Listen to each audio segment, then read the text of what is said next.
and human life. Xiefeng. We cannot ignore this reality. Our lives are riddled with holes and on the brink of collapse. Our problems are no longer local, accidental, or temporary. Our very foundation is flawed. The root upon which we all depend has gone awry. We have lost the underpinning of our existence. We have failed to establish the supreme goal of all goals, the ultimate principle of all principles, the loftiest belief from which all beliefs spring, and the definitive standard against which all standards are measured. Without an ultimate purpose, how do we choose a specific path in life? Without the highest principle, how do we establish specific principles and adhere to them unwaveringly? Without the loftiest belief and ultimate benchmark, how do we make judgments? How do we contemplate? How do we act? Without all of this, how can our lives not be characterized as blind, empty, and absurd?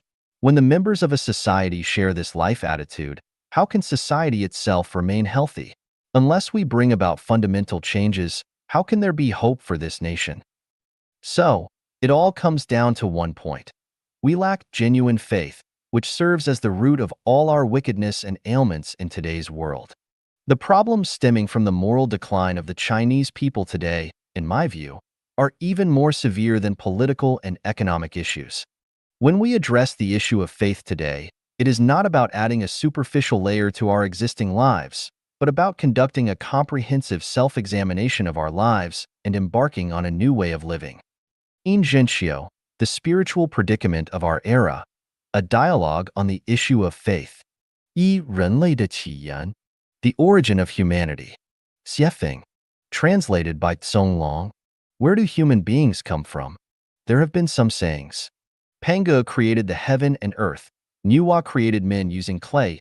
In Chinese mythology, Pangu and Nuwa are the god and goddess who created the world. Prometheus made men out of mud and stole fire from heaven for humans. Ram-headed god Khnum molded men from clay at a potter's wheel, and goddess Hecate breathed life into the new body, and they two together made new lives. God created man using clay according his own image. Celestials came to the earth. Human beings were created by aliens. Humans were evolved gradually from single-cell organisms. However, the most influential sayings are evolutionism and the story of how God created man in Bible. The awkwardness of evolutionism. Xiefeng, translated by Tsong Long. The awkwardness of evolutionism. According to the theory of evolution, humans were evolved from apes, and apes could possibly be evolved from rabbits, and rabbis from worms. Worms could be evolved from microbes. Microbes from single-cell organisms, which could possibly come into being by accidents in the sea, the vast, organic, and fertile soup. Evolution is the result of inheritance, mutation, and natural selection. Evolution is a slow and gradual process. Evolution is in accordance with the natural selection, the law of jungle and survival of the fittest. But is this really the truth? The process of one organism evolves to another organism is a very long process. A rabbit can't evolve to a monkey overnight. One seed, from germination, growth, flowering, fruiting to decline, there is a process. Any step of process could not be skipped. If we take picture of the seed every day, we will be able to see the slow and gradual process of its change. Evolutionism firmly believes that humans are evolved from apes. There must be a slowly changing process and some intermediates, that is to say, from an ape to a man, it should at least have some steps of intermediates. It is impossible that an ape will leap to a man. So where are those intermediates? What are they? In 1924, scientists found fossils which they called Australopithecus africanus, southern ape of Africa, near the famous diamond town, Kimberley, South Africa. Later, they found more Australopithecus boisé. It is also called Eastern African, Australopithecus afrensis, Australopithecus garhi, etc. Particularly, they think Java man was the intermediate between ape and human. Based on these facts, evolutionists self-deceivingly claimed that they had made great achievements. But please don't be too satisfied. Self-entertaining will not bring joys to others. According to the calculation based on molecular biology, it was between 4 and 5 million years ago when men and apes separated. So from 4 million years ago till the time of earliest historical records, how human beings evolved. Were there no any processes or intermediates? If not, does that mean evolution stopped at the stage? If yes, please show the evidence. Again, I want to ask evolutionists, which animal were apes evolved from? Can you please give us evidences too? How can you prove that the 4 million years old fossils you found are the ancestors of humanity? Just because their shapes look alike? Can you prove that chicken is the ancestor of swan because you found a few chicken bones? At the end of the 20th century, a large number of fossils were discovered in Chengjiang County, Yunnan Province, China. The research showed that today's diverse animals were actually appearing suddenly on the Earth, and it also proved the correctness of theory of Cambrian explosion, which happened 530 million years ago. The theory of Cambrian explosion says that over 90% of animal species were appearing suddenly in a moment, which is less than 1% time of the Earth developing history. It is like mushrooms growing everywhere along ditches and grasslands after an overnight drizzle, which is by no means a slow and gradual process. So do evolutionists still have any far-fetched explanations on this? Let me ask more. The obtuse angle of 3 congruent ROM at the bottom of a beehive is 109 degrees 28 minutes, and the acute angle is 70 degrees 32 minutes, which is the most economic and reasonable structure. So is this wisdom also from evolution? Rooster crowing, chick breaking its egg shell, bird migrating, spider webbing, eel discharging, chameleons changing skin color, weaver bird nestling, silkworm making cocoon, snail making shell, hound tracking, pigeon going home, etc. Do all these wisdom of animals and insects come from evolution? Let's make the conclusion by quoting the wisdom of Darwin, the originator of the theory of evolution. If it could be demonstrated that any complex organ existed which could not possibly have been formed by numerous, successive, slight modifications, my theory would absolutely break down. The birth of life genuine has proved evolution theory has absolutely broken down. Evolutionism cannot prove the origin of humanity. Human beings were not evolved from animals at all. So, what about the sayings in Bible? Please read The Origin of Humanity too. The Awkwardness of Bible. Xiefeng. Translated by Tsong Long. There were records about the origin of humanity in the Genesis of Bible. 1:26 And God said, "Let us make man in our image, after our likeness. And let them have dominion over the fish of the sea, and over the fowl of the air, and over the cattle, and over all the earth, and over every creeping thing that creepeth upon the earth." 1:27 So God created man in his own image. In the image of God created he him. Male and female created he them. 1:28 And God blessed them. And God said unto them, Be fruitful and multiply, and replenish the earth, and subdue it, and have dominion over the fish of the sea, and over the fowl of the air, and over every living thing that moveth upon the earth. 1:29 And God said, Behold, I have given you every herb bearing seed, which is upon the face of all the earth, and every tree, in the which is the fruit of a tree yielding seed. To you it shall be for meat. 1:30 And to every beast of the earth, and to every fowl of the air, and to everything that creepeth upon the earth, wherein there is life, I have given every green herb for meat. And it was so. 1:31 And God saw everything that he had made, and behold, it was very good. And the evening and the morning were the 6th day. 2.7 And the Lord God formed man of the dust of the ground, and breathed into his nostrils the breath of life, and man became a living soul. 2.18 And the Lord God said, It is not good that the man should be alone. I will make him an help meet for him. 2.21 And the Lord God caused a deep sleep to fall upon Adam, and he slept. And he took one of his ribs, and closed up the flesh instead thereof. 2.22 And the rib, which the Lord God had taken from man, made he a woman, and brought her unto the man. 3.20 And Adam called his wife's name Eve, because she was the mother of all living. So is this how humans come into being? Let's still have a look of what Bible says. For 1 And Adam knew Eve his wife, and she conceived and bare Cain, and said, I have gotten a man from the Lord. For 2 And she again bare his brother Abel. And Abel was a keeper of sheep, but Cain was a tiller of the ground. For 3 And in process of time it came to pass, that Cain brought of the fruit of the ground an offering unto the Lord. For 4 and Abel, he also brought of the firstlings of his flock and of the fat thereof. And the Lord had respect unto Abel and to his offering. For 5, but unto Cain and to his offering he had not respect. And Cain was very wroth, and his countenance fell. For 6, and the Lord said unto Cain, Why art thou wroth? And why is thy countenance fallen? For 7, if thou doest well, shalt thou not be accepted? And if thou doest not well, sin lieth at the door. And unto thee shall be his desire, and thou shalt rule over him. For 8, and Cain talked with Abel his brother.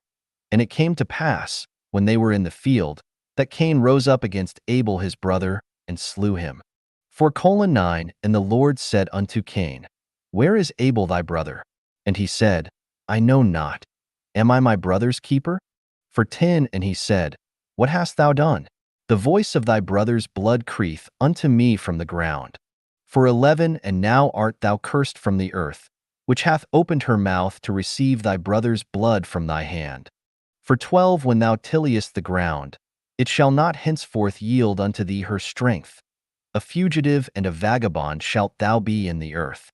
For 13, and Cain said unto the Lord, My punishment is greater than I can bear. For 14, behold, thou hast driven me out this day from the face of the earth, and from thy face shall I be hid, and I shall be a fugitive and a vagabond in the earth. And it shall come to pass, that every one that findeth me shall slay me. For 15, and the Lord said unto him, Therefore whosoever slayeth Cain, vengeance shall be taken on him sevenfold. And the Lord set a mark upon Cain, lest any finding him should kill him. For 16, and Cain went out from the presence of the Lord, and dwelt in the land of Nod, on the east of Eden. So, we have a question on the above records. Adam and Eve are the ancestors of humans. Cain and Abel are the first two sons of Adam and Eve. At that time, there should not be anybody else exist on the earth except Adam's family. So why Cain was worrying, Everyone that findeth me shall slay me?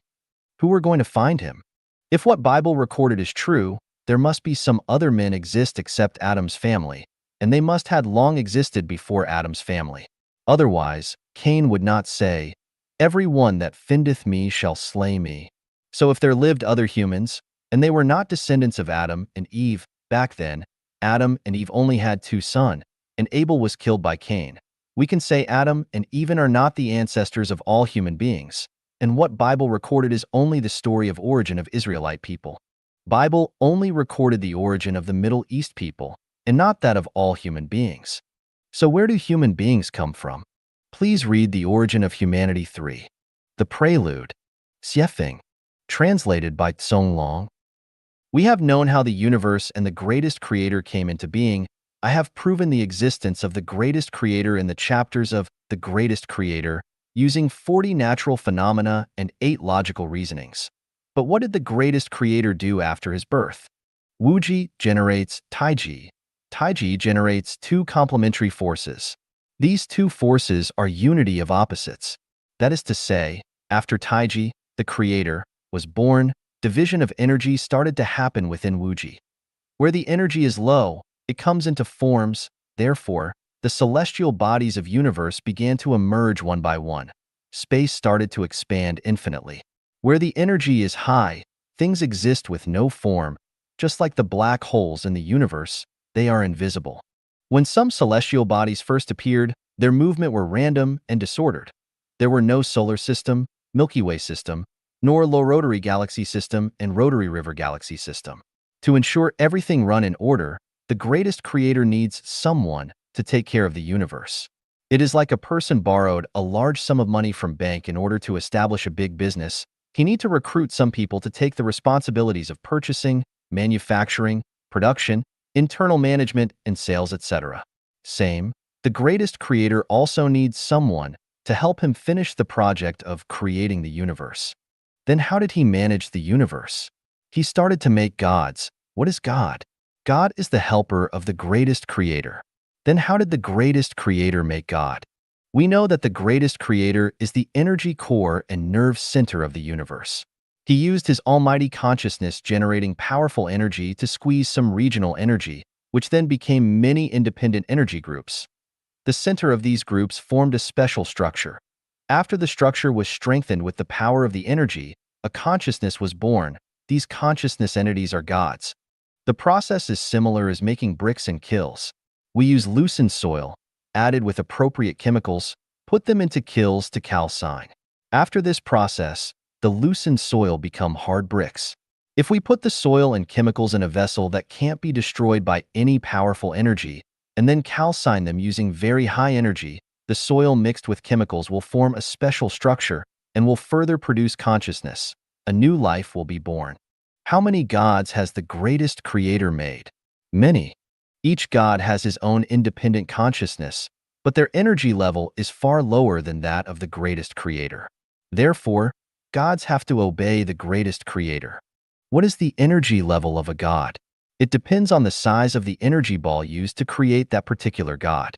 Some gods have very high energy, some have very small energy. However, even the god with the smallest energy is more powerful than any one of the visible celestial bodies. The energy of sun is very high, but the total energy of the sun is less than that of the least powerful god. The black holes, all over the universe we know, are actually gods. When the greatest creator finished making gods, he ordered them to form universes. For example, the universe where the earth lives is charged by many gods, black holes. Among them, the two biggest gods are Jesus and Satan. That is to say, Earth universe are managed by Jesus and Satan. Earth universe includes 3,000 rotary river systems, 9 million Milky Way systems, 27 billions of solar system. Jesus and Satan are two opposite gods, but they are unity. Jesus stands for the sincere, kind, and beautiful. Satan stands for the false, evil, and ugly. Jesus stands for light. Satan stands for dark. Jesus stands for the ordinary. Satan stands for the extraordinary. Jesus stands for the weak.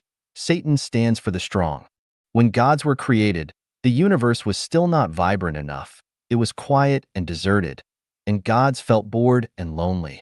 Therefore, they asked the greatest creator to create more lives to make the universe noisy and vital. He agreed and then created many new lives using smaller energy balls. These new lives are the angels, which are so called in Judaism, Christianity, Catholicism, and Islam. Angels are the lives whose energy level is lower than God's, and they are managed and dominated by God. They are also the messengers and helpers of God. They assist gods to manage everything in their own universe. Angels have their own characters. They can move freely in any time and space. The appearance of angels made the universe very lively and vibrant. The universe can be described as orioles sing and swallows dart, bustling with noise and excitement. But the problem after that is because Jesus and Satan stand for two opposite sides. They are evenly matched but have contrasting views, which eventually led angels divide into two parties. One follows the viewpoint of Jesus, the other follows Satan. The former is just the Buddha we always know from Buddhism. The latter is the celestial described in Chinese Taoism. Buddha is Angle. In Chinese word, Buddha is Fu stands for not, Dan stands for human. So Buddha means a human who is not human. They actually have supernatural power and are able to appear in any forms. They can create life, move mountains, and turn over the sea. They can change the visible to invisible, the invisible to visible. They can survive in a vacuum and move freely in many spaces without the constraints of time.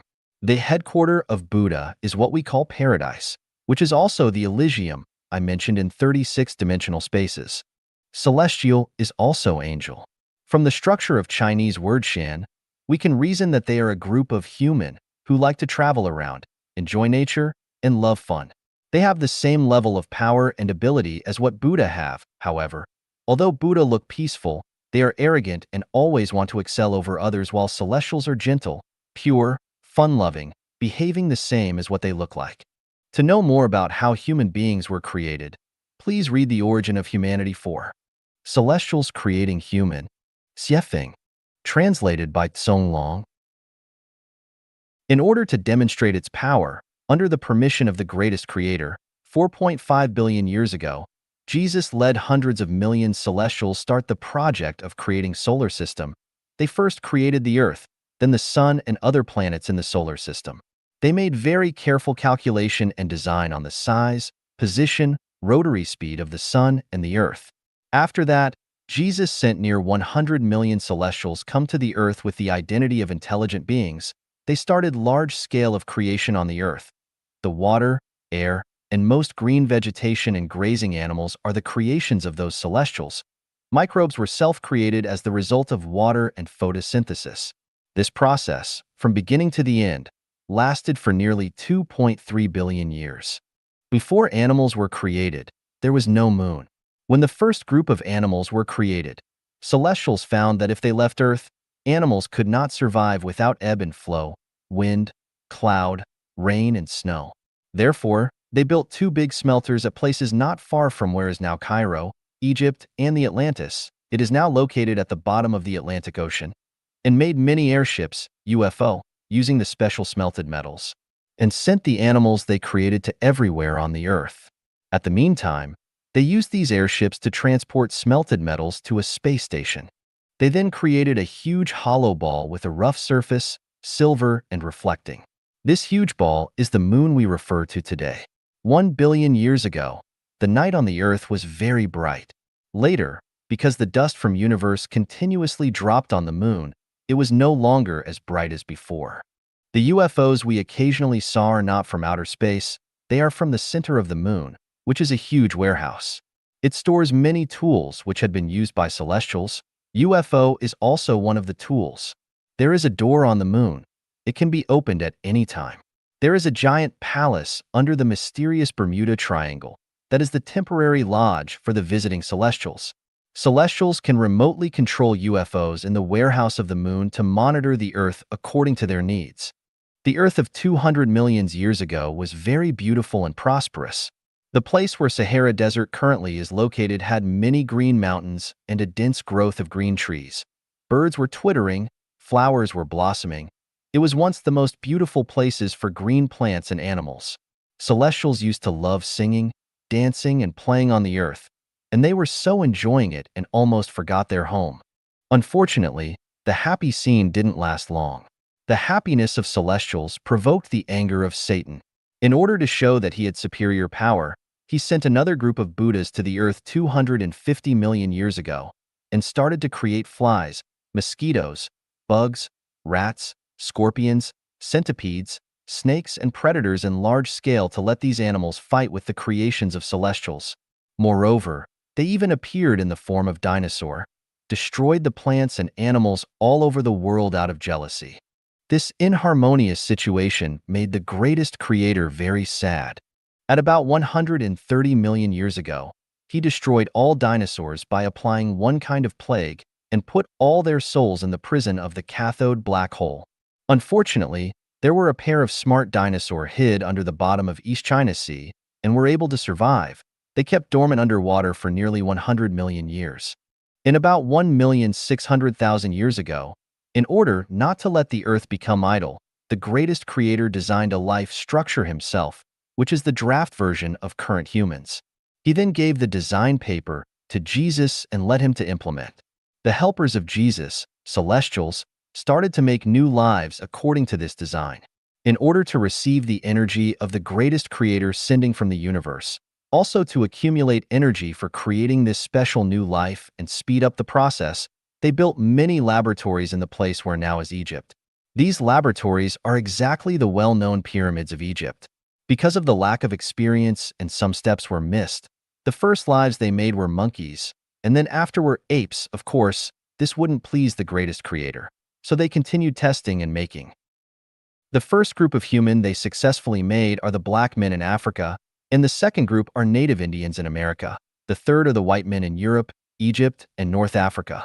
When they finished producing 3 groups of human, they started to evacuate, and in order to avoid Satan creating difficulties again, they destroyed everything around the pyramids before they left, which is also why Sahara is a desert today. But where do most people in Middle East come from except Egyptian? They are the descendants of Adam and Eve, is what says in Bible. They were created by another God. This God knew that his rival started to create humans on earth. He created a secret Garden of Eden in about 7,000 years ago at Jerusalem and made Adam and Eve. After they were created, he destroyed the Eden to avoid the attention of his rival. This is why Cain was afraid that everyone that findeth me shall slay me. Who was he afraid of? The humans created by another god. This is why his God still protected him, even Cain killed his brother. Whosoever slayeth Cain, vengeance shall be taken on him sevenfold. So today's conflicts between Israelite and Palestinian are actually the conflicts between brothers and our family affairs. And let's now talk about East Asian and Southeast Asian. They were not created by any god at all. They were the embodiments of dinosaur. At about 7,500 years ago, when the pair of dinosaur knew that celestials created human on the earth, they sneaked from the sea and changed into human form, started to propagate along the Yellow River, and the descendants gradually spread all over Asia. One of the groups went upwards, crossed the Pamirs to India.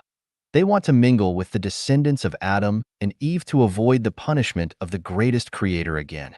This is why Chinese people always say, China is the hometown of dragon, and Chinese are the descendants of dragon. This is also why Buddhism originated from India, but blossomed in East Asia and Southeast Asia. Why it didn't become popular in India? The ancestors of Sakyamuni went to India from Yellow River. When they arrived at India, they found that their consciousness was not compatible with that of the descendants of Adam and Eve, and had to find new home. Because in their subconsciousness, there's a very deep call, that is to go home. Which home? The Elysium, before they came to Earth. Sakyamuni found he came from Elysium after his enlightenment.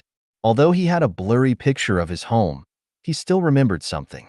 Once this subconsciousness was awakened, he decided to be engaged in the cause of preaching to other descendants, and shifted the focus to the east led by of his subconsciousness. That's also why Bodhidharma came to China to preach Buddhism. Because Indian people were designed by a different creator, they were reluctant to accept the theory of Buddhism because of the absence of the memory in their subconsciousness. That's also why, although Buddhists had made great efforts, it still failed in India. However, in East and Southeast Asia, people had the instinct sense of the existence of other dimensional spaces. It is quite easy for them to resonate with the theory of Buddhism. Once they accept it, it is rooted and lingers in their mind. The state, vague and intangible, which Taoism pursues, and the Elysium world Buddhism pursues are something rooted in the subconsciousness of the yellow race. They feel and believe the existence of the space that is hard to explain. In fact, the space where the yellow race yearning for is the place where the dinosaur had lived in 10,000-year world and Elysium world. Therefore, even after 10 million years, the message is still embedded in the genetic structure of the yellow men. East and Southeast Asian tend to cultivate Buddha and celestial. It is driven by their inner voice. Although some people accept the theory of Bible, it is not an acceptance out of their heart, but a rational act. People of other races are very easy to believe in God, but quite reluctant to accept Buddhism and Taoism. Some people might believe in Buddhism and Taoism, but it is just a blind pursuit of mysterious phenomena. They are impossible to reach the state of resonance of soul. Then, what is the truth of the Great Flood in Noah's time? First, I want to explain something. Before the Great Flood, human beings had been through extinction already. The humans created 16 million years ago were very strong and tall. They were cruel and very aggressive. They maltreated animals and were very greedy. They didn't even respect the greatest creator, not to mention gods and Buddhas. The city of Maya, ancient Egypt, and Atlantis were their activity centers. They had the power of God, Buddha, and celestial, but were lack of their virtue. They always went to 10,000-year world and Elysium world to make troubles, and did whatever they wanted to do, which had become a big threat to the order of the universe. Finally, the greatest creator had to order some gods destroy the city of Maya, ancient Egypt, and Atlantis in one night. Only left some weak and less intelligent humans on the earth to continue the propagation of the human species. In order to comfort these men, the greatest creator created another planet which is even more beautiful, 960 light years from the earth. It is the 1,000-year world. The greatest creator told these people, if they behave well and don't make trouble, they would be able to go to 1,000-year world to enjoy happier life after death. However, these humans started to forget the warning when the population grew to large numbers and its civilization advanced. They began to ignore the greatest creator and thought he was nothing special. At about 4,700 years ago, Humans on the Earth thought that they were able to manage the Earth themselves without the help of the greatest creator and gods. They ignored their teachings and insisted their own will. Their pursuit of physical and material comfort far exceeded the pursuit of spiritual growth, which had caused moral degeneracy and the advancement of brute. It strongly destroyed the harmonious atmosphere of the Earth. Moreover, the two gods managing the Earth had different ethics, thus fought with each other, which made the greatest creator so angry that he turned around the Earth's dip angle. Huge storms poured down. It lasted for 40 days and nights and drowned most humans and animals. The evil act of humans were then curbed. But after the Great Flood, Noah's family were not the only men survived. There were survivors all over the world. This can be verified in many Chinese historical records. The story of Diyu flood control is a hard fact. There is also detailed narration in the legends of the Indian tribe Mandan, North Dakota, America. This is the outline of the origin of human beings. 二人类的意义 The purpose of humanity. Xiefeng, translated by Tsong Long, is the purpose of humanity only for survival? Are humans the most intellectual animals in the universe? Does the existence or the disappearance of humankind have any influence on the universe? We know from the chapter, The Greatest Creator, that there is purpose for any life beings in the universe. Nothing exists for no purpose. Solar system and everything included are to serve humanity, while humanity is to serve the greatest creator and indirectly to serve gods. The greatest creator created the universe, gods, Buddhas, and celestials. God sent celestials to create humans under the authorization of the greatest creator. Therefore, the meaning of humanity is to live for its creator, gods, and the greatest creator. The greatest creator created numerous gods assist him manage the universe to ensure it is running in order. God is the assemblage of high energy. God only has godhood, but doesn't have playful and naughty character. They can't bring joy to the greatest creator, so the greatest creator created many angels, celestials, and Buddhas. Let them travel freely in the universe to brighten up the atmosphere of the universe. Although celestials and Buddhas were created by the greatest creator, they are on a lower energy level and are dominated and influenced by the God in its respective universe. The celestials coming to Earth 250 million years ago, and the Buddhas coming to Earth 200 million years ago were the result of the influence. There are three origins for the human on Earth. The black men in Africa, American Indian, Egyptian, white men in North Africa and Europe were made by one God. Israelite, Palestinian, Iranian, Afghans, Iraqi, Turk, Syrian, Jordanian, Lebanese, Saudi Arabian, and most Indian were created by another God. Chinese, Mongolian, Japanese, Korean, and the people in Southeast Asia are the descendants of dinosaur. No matter where we come from, we are equal in the sight of the greatest creator. But in the sight of gods, there is big difference. The antagonism among gods is reflected evidently on humans. We can see that from rivalries among Judaism, Christianity, Catholicism, Islam, and Buddhism. The people of Judaism, Christianity, and Islam are originally from the same source, however, because the Israelite can't get along with their fellow, and instead made good friends with the people from other origins, which had caused their God to create Islam. Muhammad created Islam based on the revelation of his God in opposition to the Israelite and other people. The Israelites should stand together with Muslims, but they betrayed their God and went to join the men created by another God. In the end, they were not only not accepted but also persecuted by those men, while their brothers, Muslims, refused to accept them either. This is the root cause why the Israelite were persecuted in World War II and still fight with Palestinians till today. The ideology of Buddhism is completely different from that of Christianity and Islam. To survive, Christianity and Islam have to compete. However, Buddhism advocates not fighting. Even die without descendants to leave this world of disputes and go back home to enjoy free life. The reason why Japanese disturbed Asia in World War II, even fought with USA, is not the problem of Buddhas, but the punishment by God to Buddhas. We know that East and Southeast Asian are the offspring of dinosaur, dragon. They are the embodiments of Buddha. They used to be the followers of God Satan, but because of that great plague, they realized that no matter which god they follow, they could be faced another calamity one day. So the best choice for them is to self-cultivate and go back to the Elysium world. This thought and behavior had provoked the discontentment of their God, so he punished the descendants of dinosaur at the same time he punished the Israelite. Moreover, Taoism, a category of Buddhism pursuing only skill, not way, emerged in the process of propagation of Buddhism. Taoism is a school of religion which looks peaceful from the surface, close the door for the world outside, and form its own system. But deep inside, Taoists are very competitive. When they are at a weak position, they pretend to be humble, but when opportunity comes, they will stand out to show off their power. Japanese Shintoism also has the similar character. Human beings on Earth come from three completely different origins, and the ideological polarity was a historical issue. However, this was not what the greatest creator wanted to see. Jesus came down in form of human body with a mission given by the greatest creator. He was born in the Satan-made Israelite. When he criticized the Pharisees and religious leaders by showing his miraculous power, he also taught people to love each other and said all nations should be united. He asked people put their hope on the greatest creator and make the earth a paradise as the greatest creator wishes, the kingdom of the greatest creator. St. Paul is a very good example transformed by Jesus' teaching. Today, all people around the world gradually come to surrender to Jesus.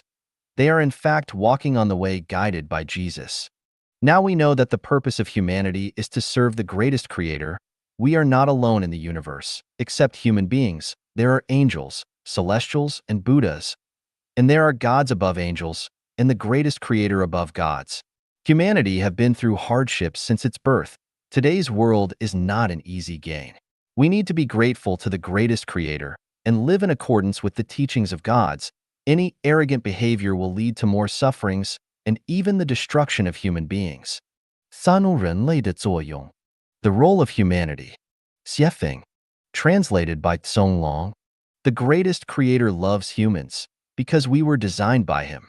Among all life beings, celestials are his most favorite, and the next is human. Therefore, we have three responsibilities. To please the greatest creator. To maintain unity of opposites of the God world. Gods are also the children of the greatest creator. There is no good or bad God. Each God has its own role to play. It is up to the greatest creator to judge their merits and demerits. To build and beautify earth. Building and beautifying earth is the responsibility and the indispensable obligation of humanity. Maintaining ecological balance, purifying air, rivers, and land are the jobs must be shouldered by humans. We must not shirk our responsibilities just because we are taken care by the greatest creator. It is just like kids must learn to be independent and help themselves. They must know rely on the parents for everything. 四人类的过去和现在 The past of humanity. 写法 Translated by Tsong Long. The past of humanity is a history of sufferings, a history of fights and conflicts. The past of humanity is a history of bewilderment, a history of manifestation of animal instincts. The past of humanity is a history of selfishness, a history of survival of the fittest. The past of humanity is a history of chaos, a history of giants competing for powers, religions competing for position. The past of humanity is a history of wickedness, a history that is not worthy of remembering and emulation. The current situation of human being. Although there are regional extremes, humanity in general has been away from barbarism and ignorance, and on its way to be more rational. While in some places there are still superstitious forces, but scientific developments have made the majority realize that superstition is the source of barbarism and ignorance, and the vital cause of social turbulence. There were some major superstitions. Fanatical belief in religion. They think the religion they believe is the only right one, and others are evil. However, in fact, each religion has its own blindness and a side of suppression of human nature. Fanatical belief in any religion is the result of an emotional choice, not rational. As long as religions exist, the light of human nature is not able to shine, and humanity is not able to get out of barbarism and ignorance, and war is unavoidable. The suffering of humanity will not be possible to end. Frantic worship of the great. Every country has its own great men and its own founding heroes. They made immoral achievements in elimination of old forces. They are worthy to be respected. But if they are worshipped as God, and the savior, a vicious cycle will begin to form, and humans will be dragging into another round of suffering. It is all right to worship a great man, but if it is over a limit, it becomes a mania. Mania is a mental illness, and it is also a new form of barbaric ignorance which will inevitably lead to destruction and repression of human nature. Blindly follow a theory or academic conclusion. The development of things is progressing in a form of wave. Any theory or academic conclusion is a symbol of development from the perspective of current time and space. However, they are not perfect and are not able to cover the comprehensive contents and its extended meanings. They are not the ultimate truth. If we follow them blindly, our thoughts will be bound, and therefore new thoughts and theories are not able to emerge. We will hardly see the situation of 100 of flowers blossom, 100 of schools of thought contend, which will eventually lead to the twist of human nature and stop the progress of human civilization. Nationalism. Needless to say, each nation has its unique advantages, just like different fruits and melons having their own taste and degree of sweetness. If watermelon and peach think they are the best, and all other fruits are useless, a monomode will be taking shape. This is an extremely overbearing behavior. National pride and sense of superiority is evil, not the manifestation of one's divinity at all. The stronger the feeling, the more discrimination and barriers it will cause among nations. As a result, human nature starts to fall. Nationalism is another form of superstition. Worship of masters. There are some extraordinary and distinctive people in the history of each nation. We call them master because they have a unique viewpoint, foresight, wisdom, or possess a unique quality. It is quite reasonable we respect and call them master, but if we worship them, it becomes an infectious virus, a superstition. We see the magnificence of the universe from many twinkling stars in the sky. A nation is great if talents come out in succession. Any master is like a shining star of that time. If we regard him as a sun and keep on revolving around him, the brilliancy of other stars will be covered, and the nation will not have a successor. Blind faith and following. Seek after extraordinary.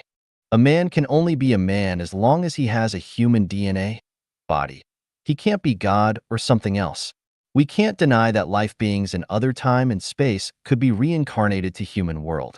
That is because they are bestowed by the greatest creator's special abilities, wisdom, and mission, which is something embodied in their DNA. These abilities and wisdom are far beyond any ordinary person can reach. As one of general public, we can only follow natural law and don't need to seek after extraordinary. If a potato wants to become a tomato, a red date wants to become a walnut, it is not only unnecessary, but also impossible. We will be on the way of devil if we are determined to possess supernatural power. For example, in the last 2 decades, the popularity of one after another gong exercise is a form of superstition and has wasted time, energy, and talents of many wise men who fall into a mud of self-anesthetizing and self-deceiving and can't get out from it, eventually lose their way. Worship of gods and ghosts. Communicating with spirit world. This is a fundamental superstition. As far as human beings are concerned, there are only 2 gods, Jesus and Satan, and no other gods. If there are more, they are made up by men. Humans are not eligible to title someone as God and then worship him. This is a typical superstition. As for ghosts, as long as we show no interest, they will not bother. It is not necessary to ask God to drive away ghosts. Advertising ghosts in movies, books, or verbal communication is a historical retrogression and a wicked act incompatible with modern civilization. The sayings and behaviors of communicating with spirit world are destructing human nature. They are also negation of human beings. Spirit world does exist, but not for current human beings to communicate with. The man who can really communicate with spirit world must be a man with perfect human nature. Otherwise, the communication is not authentic, or it goes astray. Other superstitions. There are a variety of other numberless superstitions, which are the trash descending from human history. If I criticize them here one by one, many people would not accept it emotionally. However, these superstitions will surely be out of sight and disappear as science and human civilization develops. The past of humanity is a time ruled by religion and superstition. The present of humanity is a time of science combined with religion and superstition. The future of humanity will be a time of science and religion mixing together under the light of ration. 五、人类目前面临的危机 V. Current crises faced by humanity. Xiefeng. Translated by Tsong Long. The crises faced by humanity has been long-standing. There had been warnings in Bible, Quran, and the Book of Earth Mother of Buddhism. In recent 20 years, many scientists, ideologists, and spiritual leaders have all sensed the crises faced by humanity are getting more and more serious. They can be summarized as follows. Water resource shortages and pollution, food shortages, rapid population growth, air pollution, widespread of strong virus, leakage of nuclear facilities, desertification, endangered species, ecological imbalance, greenhouse effect, ozone depletion, competition of nuclear weapons, etc. There are also some people have foreseen the culture crisis, ethic crisis, and belief crisis. All the above crises are only the crises on surface, and they are not the core crisis. The core crisis faced by humanity is the crisis of the soul. All the above crises result from the crisis of the soul. If we only focus on the superficial but ignore the core, it is impossible to resolve them. The crises will become even more severe, which would end up with humanity extinction and earth destruction. Only very few enlightened people can sense some other crises like race extinction and religious virus. Others like the crisis of disappearance of a city in one night, and a beam of wave causing the death of billions of people in a few minutes will definitely not be understood and conceived by ordinary people. The core crisis of humanity is the crisis of the soul. Humans can hear, listen, smell, taste, and sense spiritually because they have eyes, ears, nose, tongue, body, and consciousness. However, humans are losing spiritual sense. The results of failing to have spiritual sense are not able to feel the existence of the greatest creator, not able to feel the existence of the God, Buddha, or celestials, not able to feel the existence of 36-dimensional spaces, not able to feel the existence of the non-material and negative universe. Do not understand the concept of horizontal time. Too much trust on scientific findings, and atheism becomes popular. Do not believe the law of cause and effect. Do not realize the magic of consciousness. Do not believe reincarnation. Self-centered and arrogant. If a man loses the spiritual sense, he loses spirituality. And as a result, he will not be able to have a perfect human nature. His thoughts are prisoned in three-dimensional space. Does not acknowledge the regularity and certainties. Does not believe the law of cause and effect. Does not believe reincarnation. Believe the theory of evolution, law of jungle, and survival of the fittest. Only value short-term interests and ignore long-term consequences. Rotten morals and falling humanity. Lack of gratitude. A man who loses spiritual sense will be just like a black hole, only absorb stuff in but never contribute. Moreover, he is like a virus, which only does destruction to the surrounding environment. The above statements have shown that the core crisis of human being is the crisis of soul, and it is the root cause of why one cannot have a happy and free life. His thoughts are prisoned in three-dimensional space. He believes that Earth is the only habitat for human beings, and completely denies the existence of other spaces, and regards any other doctrines or theories he is not able to understand as superstitions or fallacies, and blocks the way for human beings to pursue other higher dimensional spaces.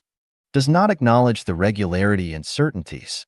He sees many phenomena as accidents, and doesn't realize that all natural disasters are caused by unconsciousness. Does not believe the law of cause and effect. He attaches too much weight on win and loss, uses any means to achieve the goal, and ignores the effects that will cause in later lifetimes. Does not believe reincarnation. He thinks that death is the end of life. So does anything as she pleases without conscience, and regards fame, wealth, and power as the symbols of a successful life. Apply the theory of evolution in human society. Believe law of jungle, survival of the fittest. He stops nothing to achieve his goal, which may include making miseries to other people, polluting rivers, bullying the kind, lying, and deceiving. Only value short-term interests and ignore long-term consequences. Use competition as primary means to promote social development therefore, making nuclear and biological weapons, frantically developing heavy industries that damage environment, predatory exploitation of resources, and treating all people as potential rivals or enemies. Rotten morals and falling humanity. He does not respect God, Buddha, saints and sages, and does not respect his teacher, father and brother. He is violent, used to cheat, and not shameful of his behaviors. Lying, bullying the weak, abusing women, killing people. He does all evils. Just like what described in the ancient Chinese book Tractate of the Most High One on Actions and Consequences, Tai Sangan Ying Pan, the crimes of the wicked.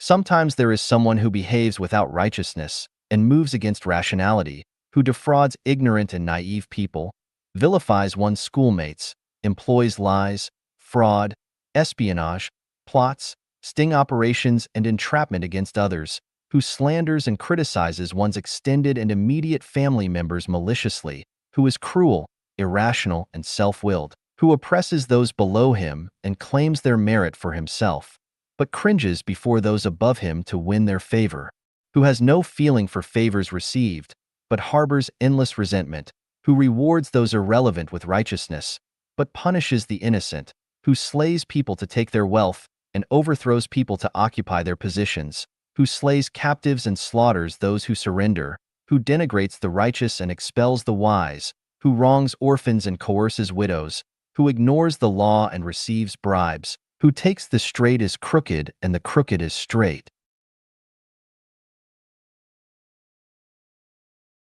who knowing his faults does not correct them, and knowing the good does not do it, who prays for people's misfortunes, wishes people to encounter disaster, destroys people's success, sullies people's innocence, pilfers people's harvests, masks people's good and kind deeds, and who generate hatred and resentment if desires are not fulfilled, etc. A moral person with spirituality knows he should revere the greatest creator and walk on the way of the greatest creators, and is aware of his weakness as a human, so he will not be arrogant. He realizes he should cultivate himself, and knows he needs to take care of, cherish, respect, and love Mother Nature, its resources, and all life beings. He will never leave the wastewater of factories, mines, hospitals, and cities to rivers, streams, and lands. He will never hunt and eat the meat of wild animals. He will never destroy forests, mountains, and grasslands. He will never indulge in power, money, beauty, and let his greed expand, not even use any means to satisfy his evil desires. He will never use his power to serve his own or his family's interests, nor bully or suppress others. He will never sell fake or shoddy goods. He will never steal other person's research findings to gain fame for himself. He will never make life-threatening nuclear weapons and biological weapons. He will never provoke conflicts among people to profit from it. He will never suppress any new ideas, new cultures, or new values. Lack of gratitude. In his heart, there is no place for the greatest creator, gods, parents, elders, the society, other people. He only demands and is not willing to give. Even a plant bears fruits as long as we water and fertilize it. A chicken produces eggs as long as we feed it. A dog will be a good safeguard of our home as long as it has been taken good care. A man who loses spiritual sense will be just like a black hole, only absorb stuff in but never contribute. Moreover, he is like a virus, which only does destruction to the surrounding environment. The above statements have shown that the core crisis of human being is the crisis of soul, and it is the root cause of why one cannot have a happy and free life. If we look Earth from a height of 1,000 meters and focus on the cities of the world, we will find the survival situation of human beings is just like a group of ants on a hot pot, running around hastily. You don't know where these ants are going to. They just follow their senses with no purposes. They move quickly all together once they spot an animal corpse or a drop of oil. They follow where the trend is. If you ask one of the ants, "Why are you so busy every day? Where do you rush for?" His answer will be, "I'm looking for something to eat, drink, and a place to live. As for where to go, I will go wherever I can find food, drinks, and a place to live." The secular world is just like an animal world. Some people stand themselves out, but where do they go after they get out? They go to religions.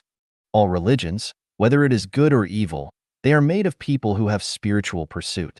A real disciple of any religion is superior, in spiritual aspect, to any kings or great men. So we can say, all people in secular world are sleeping and people in religion are awake. The formers do not have spiritual direction as the latters do. However, with the development of science and the growth of human wisdom, many people in religion start to confuse and are not able to tell the direction. Many disciples are like gamblers. They stake all their energy and wisdom on the religion they belong to. Although they know that they can't win back what they have lost, they want to keep gambling. They even want to persuade others to gamble with them to feel psychologically balanced. Just like the fox that has lost his frozen tail on the ice, he has lost the tail. He has been laughed at and left alone by other foxes. He also knows that he doesn't look good without a tail, but in order to comfort himself, he tries to persuade others that a fox without a tail is the most beautiful fox, and others are all fools if they don't cut their tails. People always have an illusion. They think truth lies where the crowds are. Otherwise, why so many people go there? People always have an illusion. They think those religions or organizations that are strong and powerful can point to a place with real happiness. Otherwise, how it can grow so big? People always have an illusion. They think wherever celebrities or intellectuals go must have a promising future, because these smart men will not go for and praise something blindly. However, when they are out, they want to get in. Once they get in, accept bewilderment, blindly following, and some shackles they put on themselves, the only thing left they can do is waiting and hoping with a fluke mind. What are they hoping for? 六人类的未来. 6. The future of humanity. Xiefeng. Translated by Tsong Long. We all look forward to an era where everyone will have a happy and worry-free life. Let's suppose the greatest creator and gods do not exist. Are we able to realize this dream only by relying on the wisdom of humanity? The answer is no. Without the guide of the greatest creator and the power of gods and Buddhas, human beings is not possible to realize this beautiful dream.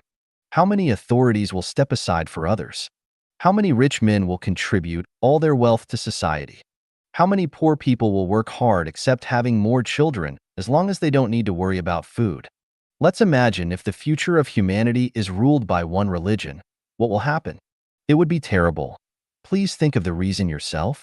If the world is ruled by one secular government, what will happen? Same. Autocracy and incompetency will soak up the blood of the underprivileged. If we keep current situation, different religions exist. Countries act on their own will. Everything is decided by the country itself. What will happen? The world is going to collapse. So, what will be the best living situation of humanity? The core in short is, walk on the way of the greatest creator. Build a non-interference government, promoting freedom in politics, economy, culture, thinking, and spiritual pursuit. Then, the future of humanity will be like the following. All religions will gradually disappear. Humans revere the same and the only greatest creator. Wars between nations will no longer take place. No country will have a military force. The leaders of each country are elected by its people. Election is no longer manipulated by the minority. Each leader serves no longer than 2 terms. The population will no longer be increasing unlimitedly. The growth of population will be controlled. Power and wealth are no longer the most important life goals of humans. People will not talk about how to fight with nature and men. The earth will become a place where all life beings coexist harmoniously. Terrorist activities are going to disappear.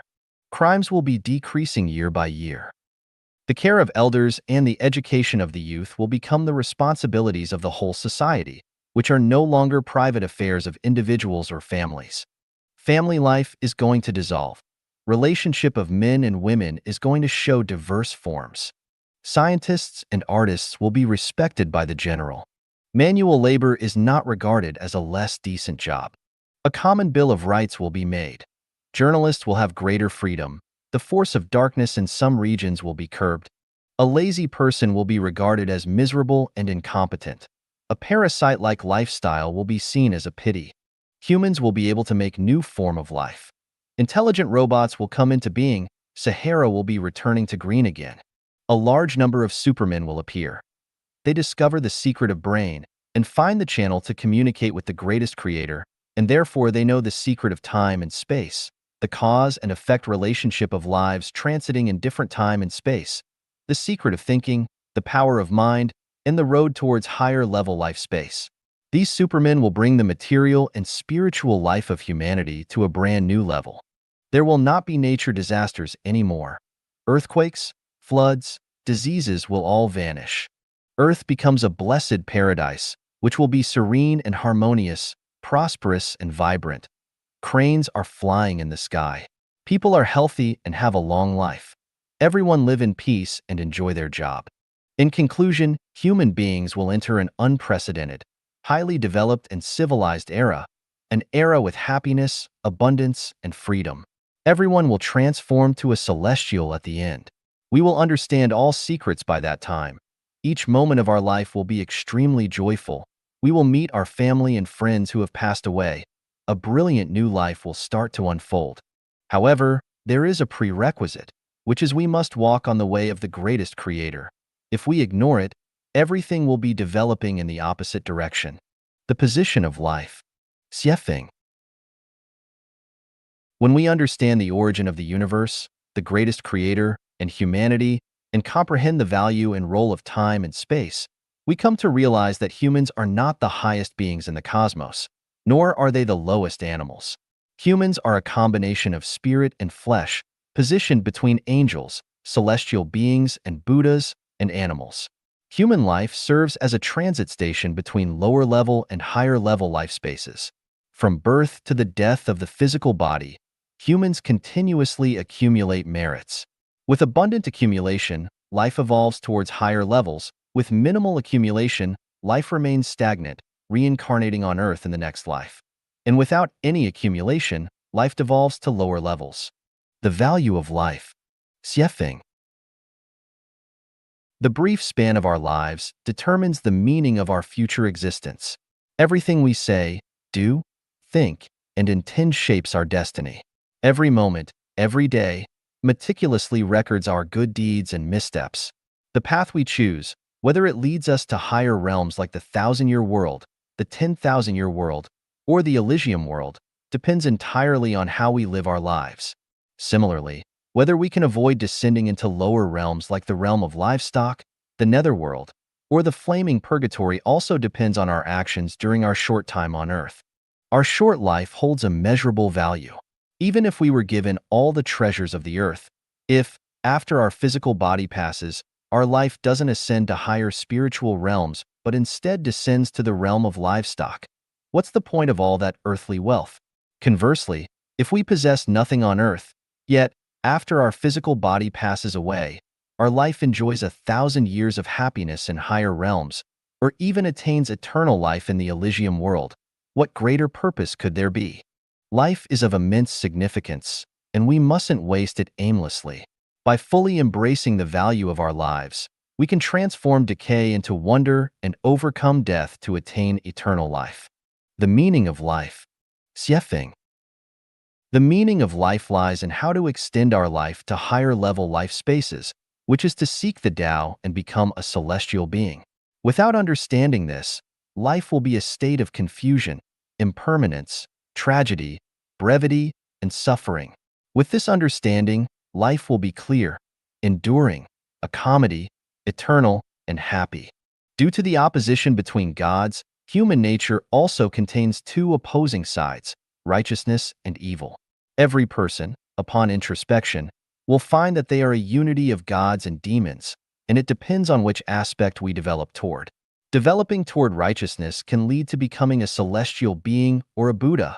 Lacking clear moral direction, we continue to be human, while developing toward evil makes us become animals. To maintain the relative stability of the universe, the greatest creator regulated everything in the universe and placed spirituality within all beings. Spirituality is the source of life, and the greatest creator is the sole source of the essence of life. The law of energy conservation and the law of the indestructibility of life are universal principles in the cosmos.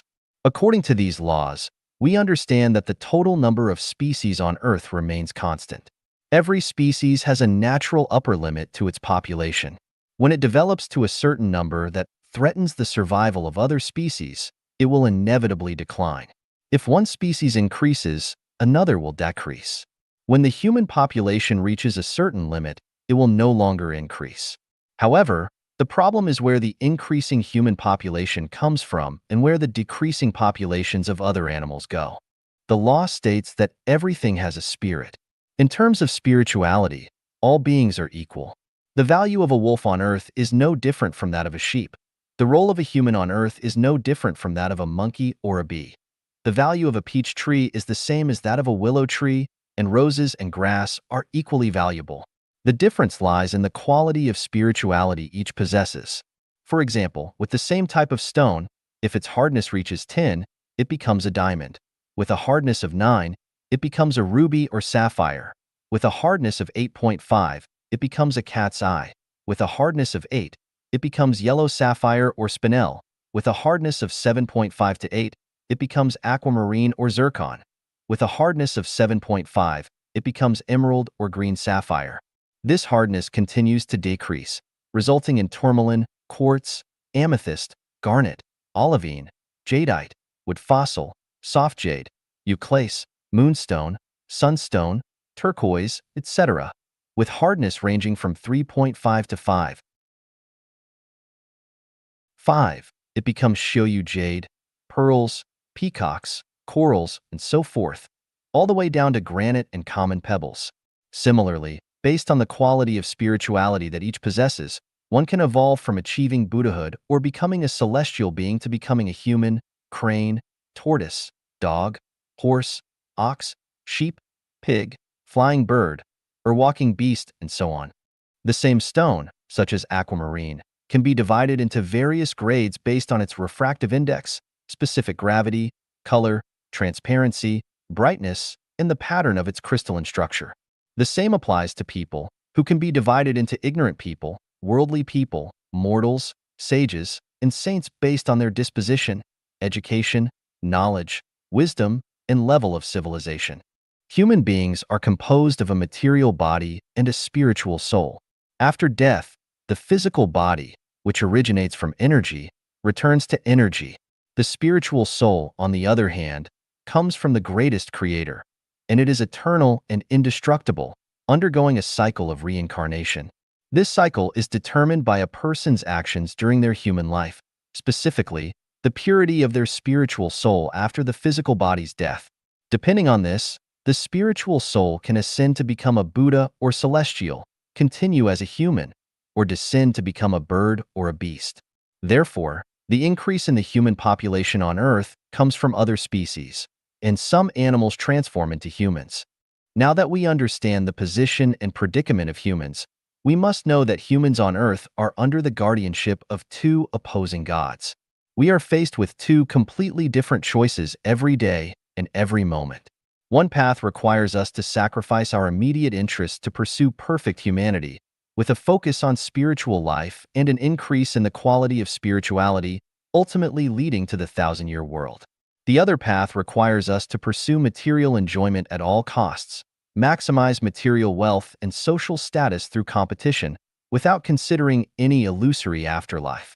Because righteousness and evil coexist within human nature, our lives are always filled with contradictions and suffering, regardless of how we conduct ourselves. Being kind, honest, upright, and diligent does not guarantee immediate rewards in this lifetime, just as being evil, deceitful, cunning, or lazy doesn't necessarily lead to a difficult life. Misfortunes and disasters can befall both the wicked and the righteous. Even if we continuously pray, make offerings, and refrain from wrongdoing, there is no guarantee of wealth, well-being for our descendants, or freedom from illness. It's important to understand that our every word, action, and behavior have an impact on our spiritual essence, which will influence our next life. Therefore, we shouldn't use worldly success or failure to judge our moral standards.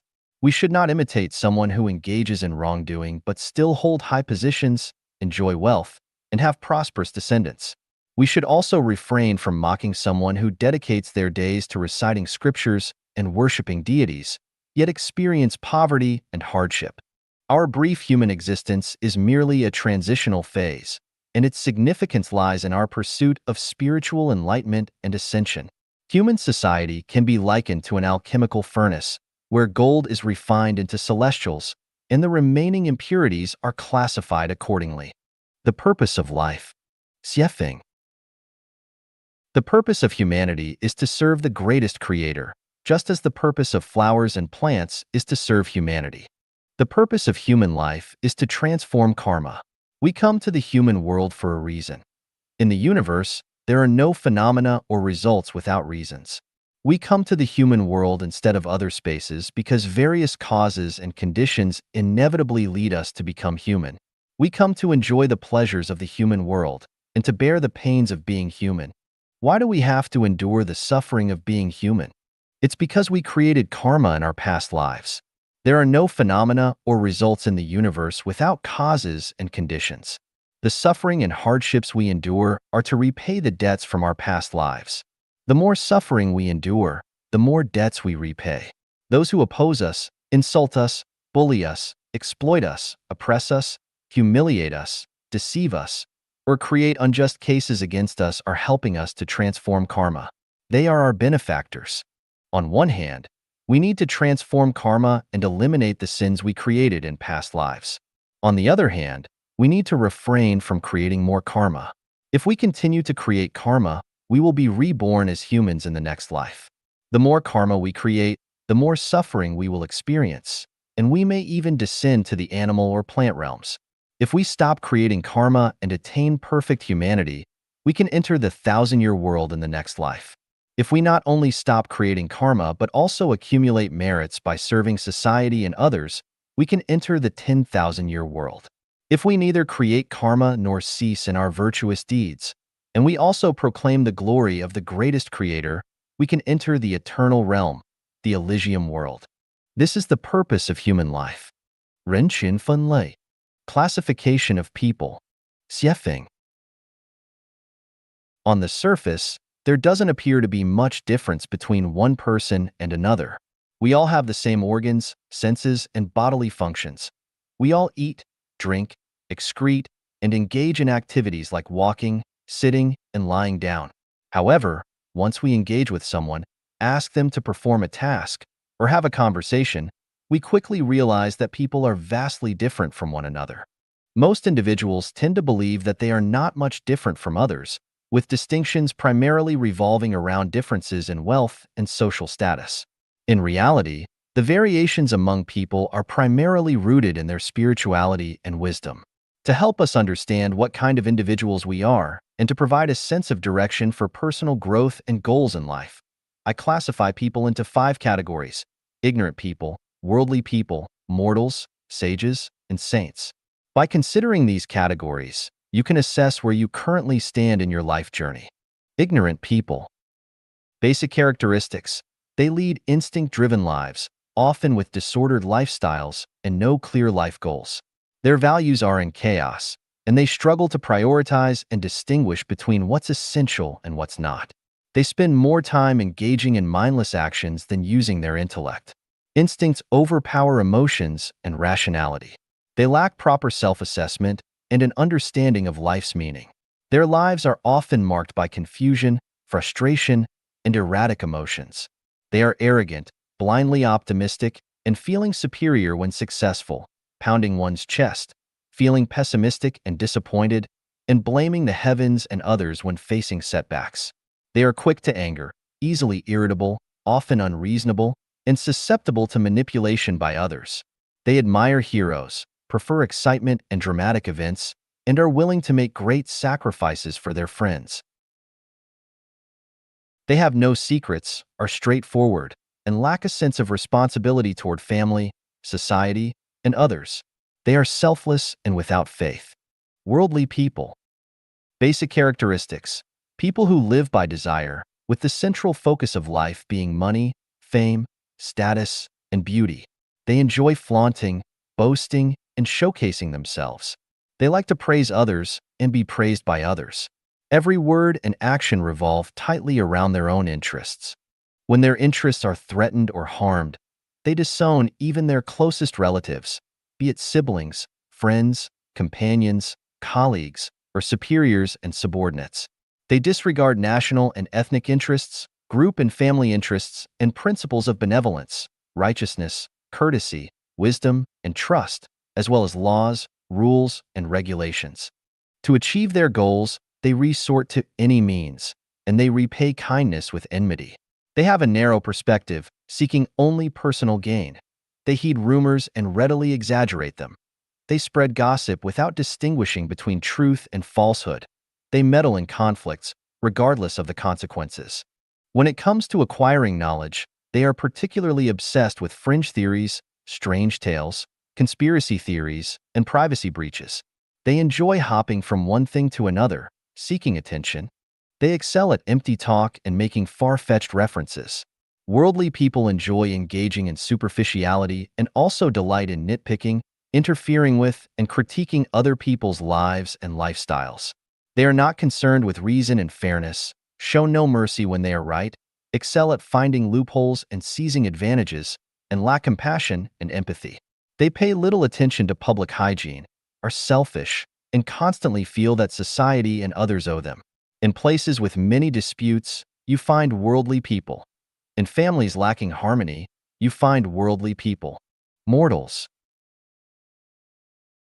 Basic characteristics. They are people who live based on emotions, and the central focus of their lives is family, relatives, friends, colleagues, classmates, groups, ancestors, countries, and nationalities.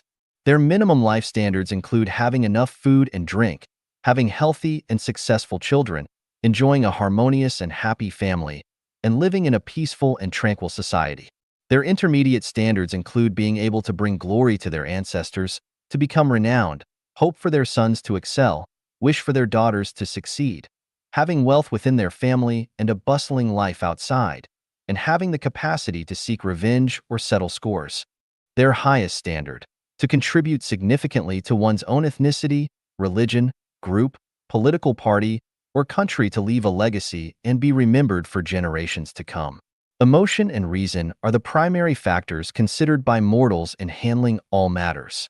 They are the most tormented group among the population, as they possess thoughts, emotions, rationality, and ambitions, yet find themselves entangled in the mundane world. They must constantly interact with the ignorant and worldly people, battle against the biases of society, contend with their inner desires, and resist traditional ethical and moral norms.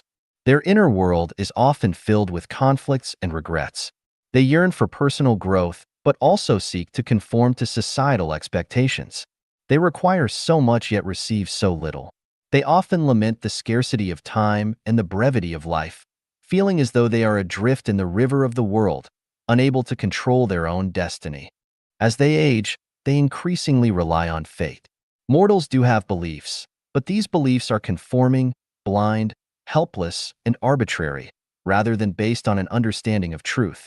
Therefore, the faith of mortals is fragile and cannot withstand scrutiny. It changes with the times and the living environment.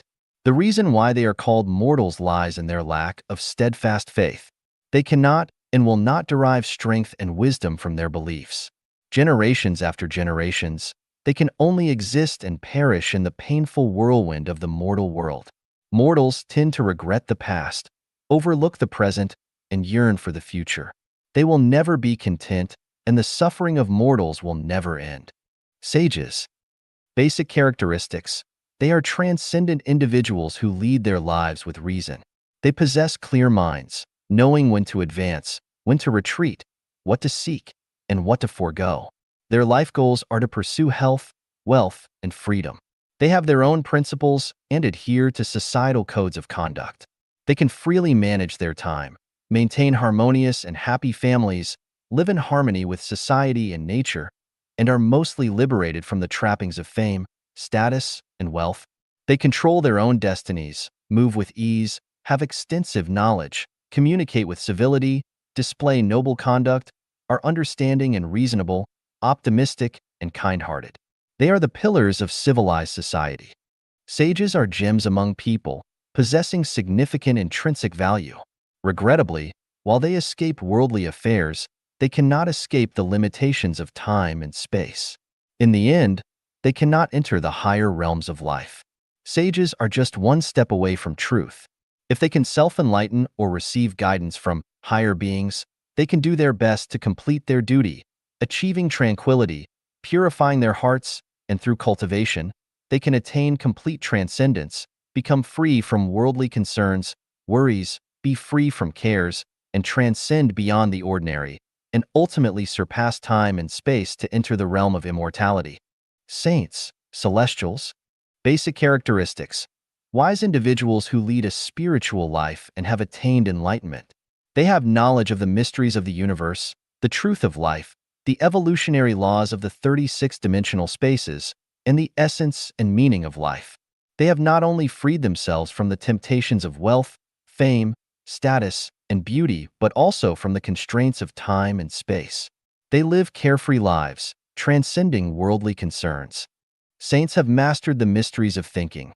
Having understood the mechanics of energy transformation, they can essentially manifest their thoughts into reality, turning life into an enjoyable game, and death has become a beautiful aspiration.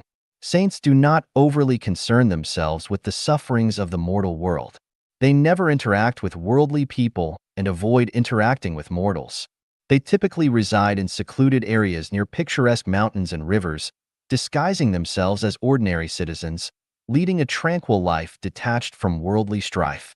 They enjoy solitude and value friendships with like-minded individuals. They are not fond of noise and are characterized by activities such as drinking tea, playing chess, reading, and practicing meditation. Sometimes, they may spend an entire day playing with ants or engage in singing competitions with birds.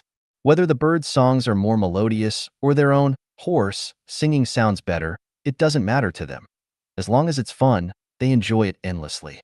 Attaining the realm of a saint undoubtedly leads to the thousand-year world. Above is the classification of people, and by now, I'm sure most of you have an idea of which category you might fall into. If you find yourself as an ignorant person, you might not be able to pinpoint your position, and after reading this classification, you might feel very frustrated, even wishing to throw a few punches at me. If you identify as a worldly person, you may hold some jealousy in your heart because I've exposed your mindset and peeled back your facade. For those of you who see yourselves as mortals, reading this might evoke a sense of sadness. When you witness that some people in the world seem higher and happier than you, an unexplainable jealousy and envy may arise within you, especially when it comes to wealthy individuals. You might have thought that once you become rich, others would envy, respect, and follow you. However, you never imagined that in the eyes of sages, you're still an ordinary person, and in the eyes of saints, you're just an ignorant one.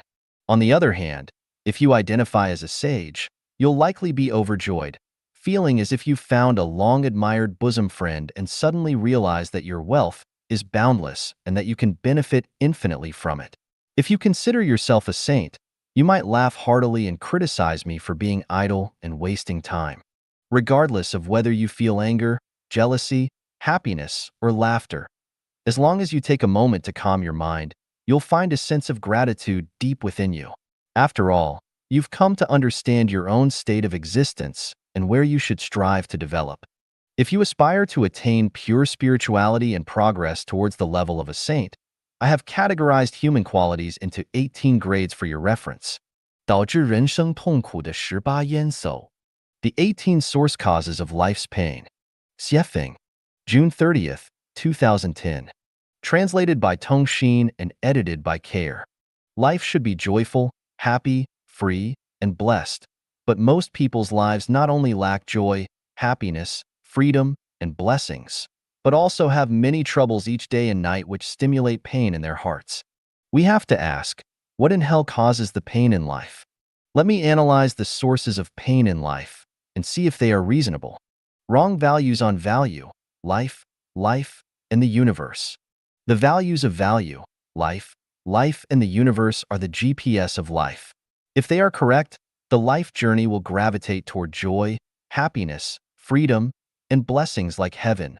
But once they become misdirected, life will slip toward troubles, anxieties, worries, and fears like hell.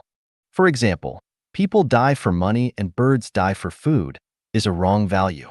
If one insists on such a value, pain will fill their life. For example, every man should take a wife and every woman should take a husband once they reach adulthood. If such a value directs your life will doubtless be full of pain. For example, people just live a lifetime and then die like the light of candles going out is a wrong perception of life, since it ignores the laws of karma, cause and effect, and of reincarnation.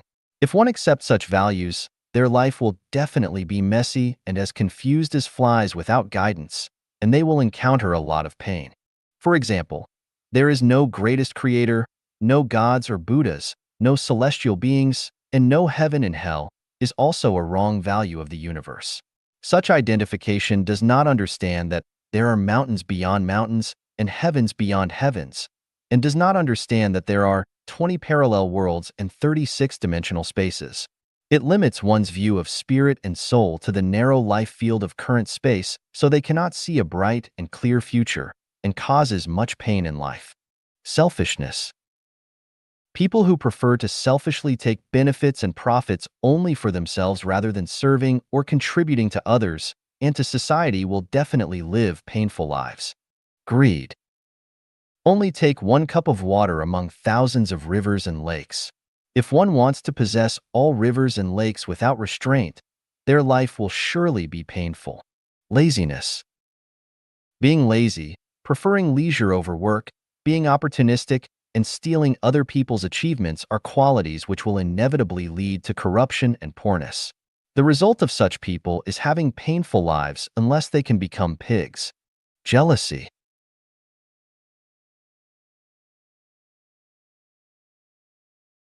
When seeing other people leading lives with better conditions, or living happier, freer, and more joyful lives, one immediately has jealousy and hatred in their heart, or feels uncomfortable without reason, or cannot sit or stand peacefully, or cannot help but be mean and picky, and even wants to harm those other people. This will cause limitless pain in their own life. Complaints. When one has no clear identification of themselves, cannot see clearly their own shortcomings and disadvantages, always puts the reasons of mistakes or responsibilities on others, complains a lot, including complaints to heaven, earth, society, and other people, but never finds reasons from within, such people's lives will inevitably have pain. Comparison. The consciousness of comparison is evil. Once one starts to compare themselves against others, pain comes immediately. Being competitive and aggressive. Being competitive and aggressive, always wanting to have a better life than others, always liking to show themselves off, and always wanting to be superior to others, such people will have much pain during their whole lives. Arrogance. Those who are arrogant, wild, and proud, unable to treat people equally while always feeling superior to them, disrespectful of other people's personalities, dignity, and freedom, always speaking in a tone of teaching and superiority, revealing contempt in their eyes, and have no basic politeness, are annoying people and they will have a lot of pain. Being dependent. Not trusting in and relying on the greatest creator. Not trusting in and relying on oneself.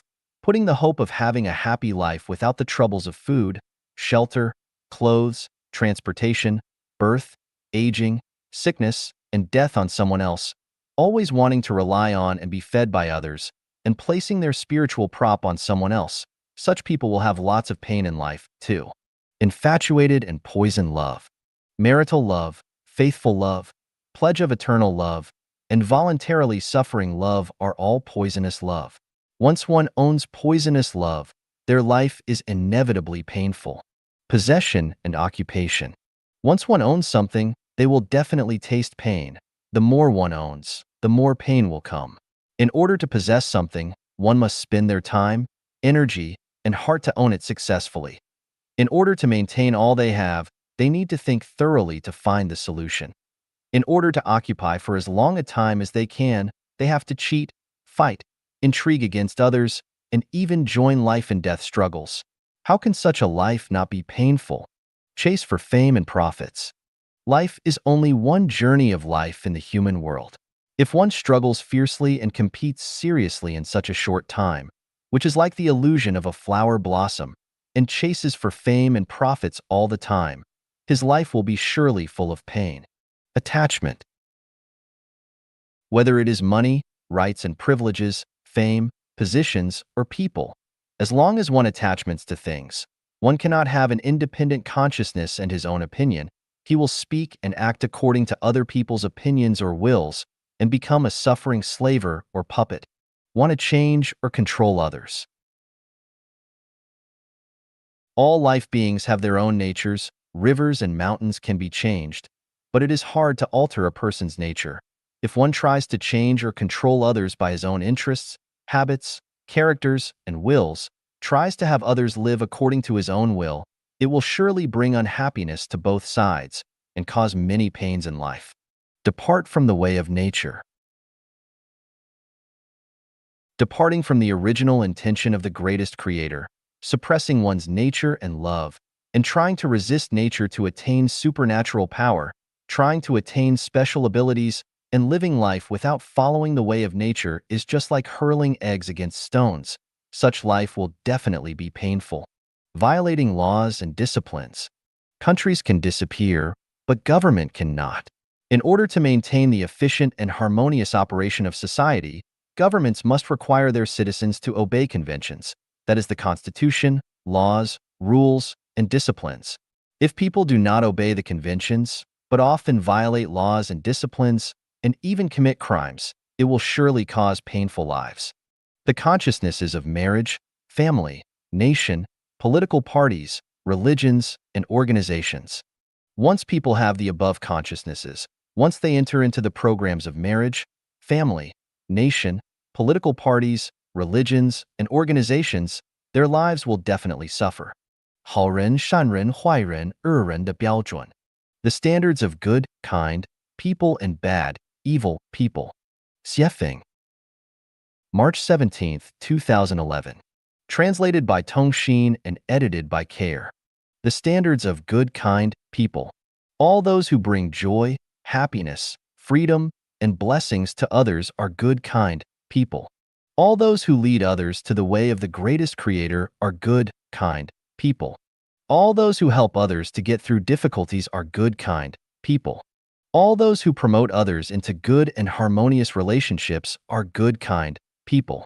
All those who love and cherish nature and life are good, kind, people. All those who promote human beings toward the directions of peace, union, and prosperity are good, kind, people. All those who can live independently but do not bring troubles or pain to others are good, kind, people. All those who lead others to a wonderful future are good, kind, people. The standards of bad, evil people. All those who bring to others troubles, pain, fear, and anxieties are bad, evil people.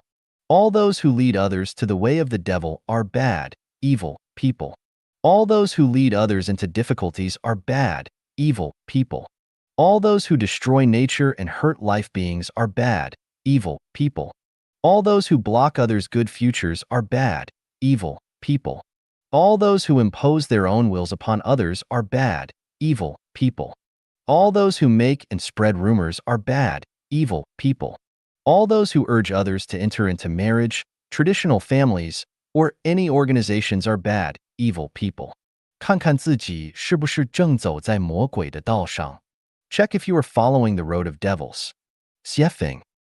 Have you ever experienced afflictions, vexation, anxiety, sadness, and fear?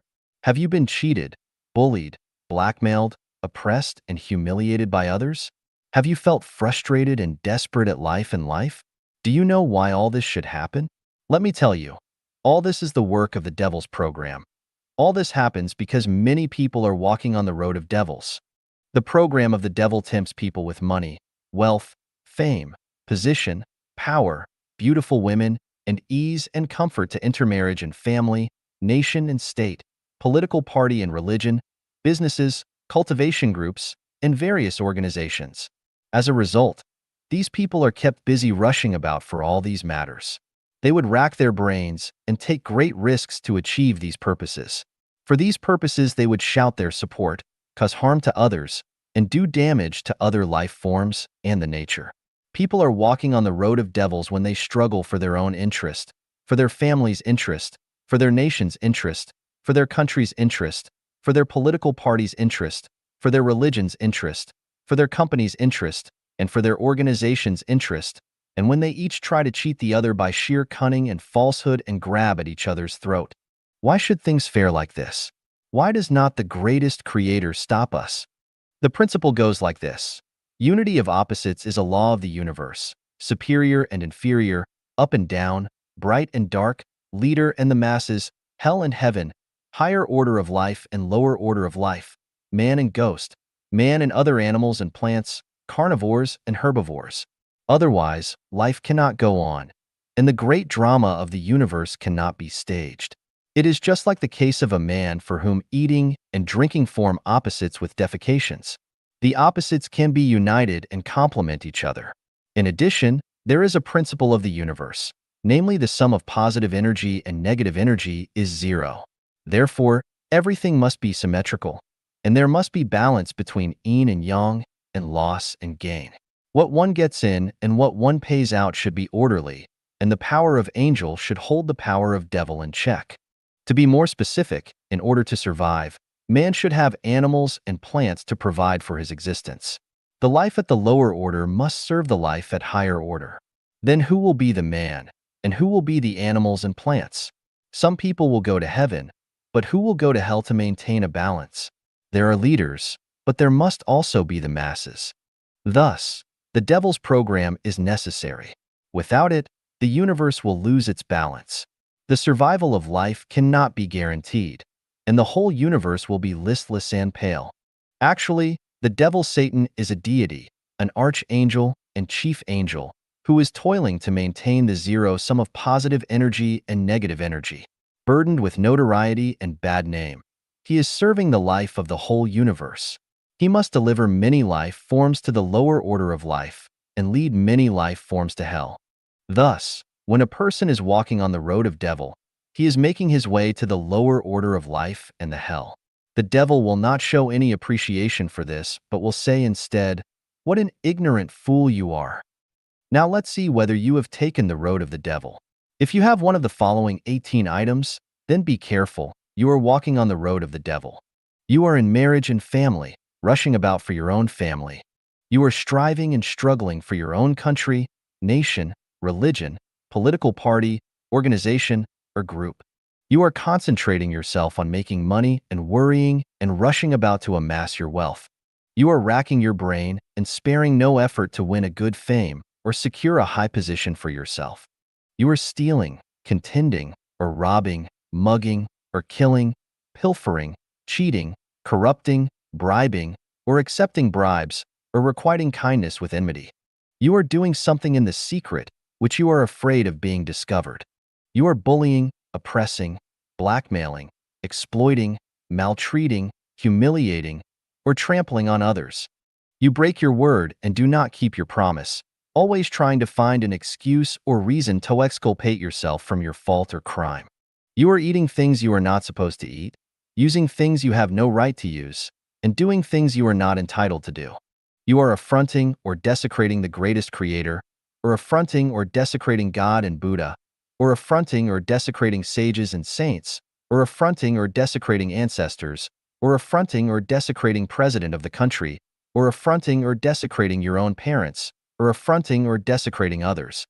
You are threatening, abducting, or controlling others and restricting their freedom in the name of love or other excuses.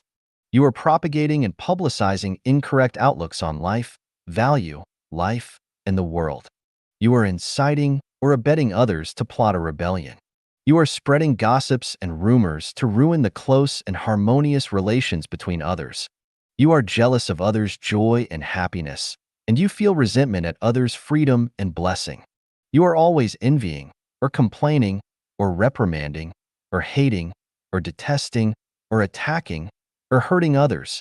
You are always making comparison with others, or prompting others to make comparisons.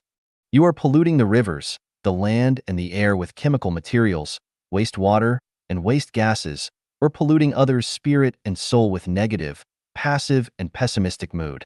If you have any one of the above 18 items, then you are walking on the road of devil. You should wake up and realize your mistakes and rein in at the brink of precipice before it is too late to repent. Where should I go after turning back from the cliff? Answer: walk on the road to heaven and follow the way of the greatest creator. 满足人生需要的道路. The ways which meet life's needs. Xiefeng. October 23rd, 2014. Translated by Transin and edited by Care. The American psychologist Abraham Maslow believed that human has 6 major needs: physiological, safety, love and belonging, self-esteem, self-actualization, and self-transcendence.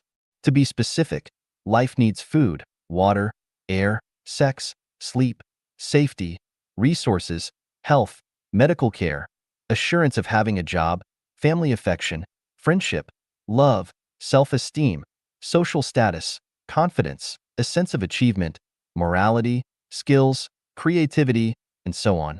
Meanwhile, Maslow also argued that human needs are hierarchical and that they will be fulfilled at each level, from bottom up. That is to say, fulfilling the physiological needs comes first, then the safety needs, and so on, and the self-transcendence efforts can only be made after self-actualization. For me, Xiefeng, my life needs are as follows: a room with a bed, a desk and a chair, 3 suits of clothes and 2 pairs of shoes, 2 meals with plain tea and simple food each day, being surrounded by like-minded people who share the same resonance of consciousness, being busy every day, having a clean, orderly, and beautiful environment, sharing everything with everyone, doing everything willingly but nothing compulsorily, peace, harmony, warmth, health, realizing my dreams and ideals, understanding life and time and space, and knowing the destination ahead and the realm that life can reach. How does one realize this ideal of needs? Maslow listed them from the bottom up, but I do from the top down.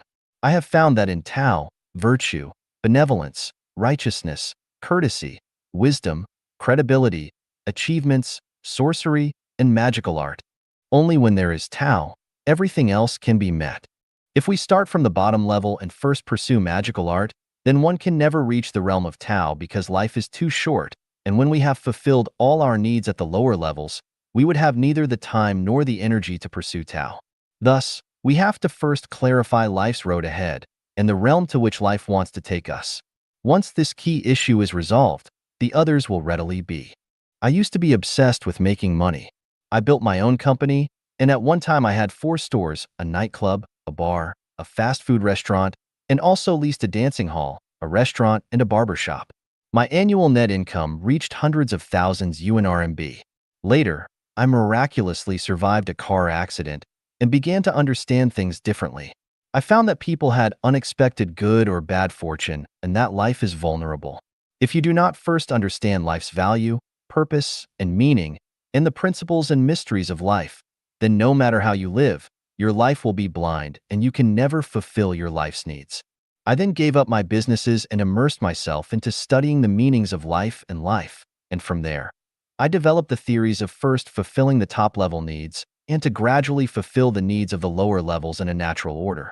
Today, I have fulfilled all the levels and have achieved my life's needs, though this would be extremely difficult for even a president or a billionaire to do.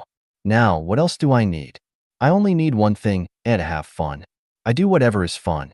The desire to enjoy the finest food, clothing, accommodation and travel, birth, senility, illness and death, fame and wealth, and leaving a lasting reputation are out of my mentality. Everyone who has communicated with me has benefited from me, so I think that becoming a guide to life and life is not only appropriate, but is also assumed. 无忧人生三大法宝. 3 magic weapons for a carefree life. Xiefeng. February 18th, 2013. Translated by Shidai and edited by Care. When we are born on Earth, it is inevitable that we will develop many worries. Some of these worries will be for food, clothing, shelter, transportation, birth, aging, illness, and death. The worry about how to make our lives run smoothly and have wonderful futures. The worry about how to keep relatives and friends successful and safe. And the worry about how to fully enjoy love and sexual intimacy. Because of these worries, Some of us will begin to walk on the way of the greatest creator in life, Echanuan, although many of us might have little confidence in their futures and endure fear in their hearts. Therefore, I will show you 3 magic weapons to help you achieve a carefree life. These weapons will strengthen your faith and overcome your difficulties, help you cross your mountains and swamps in order to arrive successfully in heaven. The first magic weapon is having firm faith in the greatest creator. For since the creation of the world, God's invisible qualities, his eternal power and divine nature, have been clearly seen, being understood from what has been made, so that men are without excuse. Romans 1 verse 20. We are created by the greatest creator, but how do we know this? I will present you with 3 examples. Every woman has breasts, but they do not provide milk until she gives birth. What does this example show? It shows that the greatest creator has designed this program, and he is looking after the newborn babies. Look at the hairs of our eyebrows, eyelashes, and armpits. Most of our hair can grow to unlimited lengths, but not those of our eyebrows, eyelashes, and armpits. Why? Why are our eyebrows arched and the eyelashes grown on the upper and lower edges of the eyelids? Why are the armpit hairs very soft? When figuring these questions out, we will know that the greatest creator has taken good care of us. Upon reaching the age of puberty, we will develop special feelings of attachment with members of the opposite sex, and when kissing and fondling, women's vaginas will become moist and prepare for lovemaking. If their vaginas remain dry, they would not be able to enjoy the pleasure of sexual love. This program is very complex, so what can we learn from it?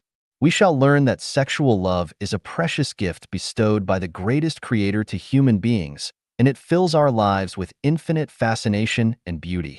It is only when we become good at reading and understanding the book without words of nature that we will learn how well the greatest creator has taken care of human beings in every way and form.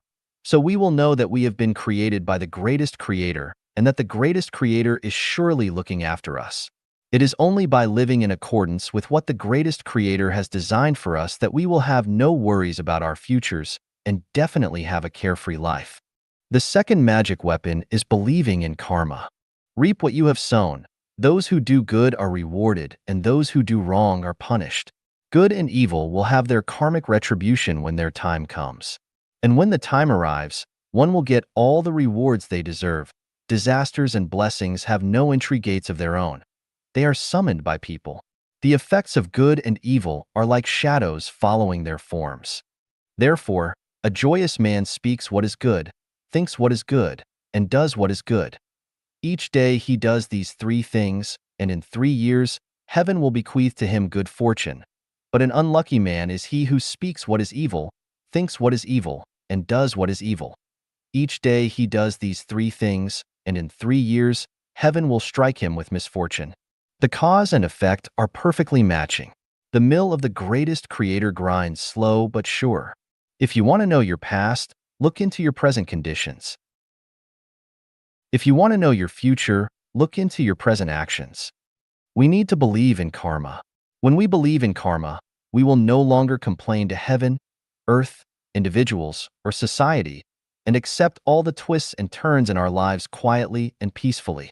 What is more is that when we understand the law of causality, we will have no worries that we will surely have beautiful pictures of life in the future as we pursue sincerity, kindness, beauty, love, faith, and honesty. We will have no worries that everything will treat us nicely when we treat them nicely and do no harm to nature, any living beings, any person, or to society. The third magic weapon is putting our best into everything that we do.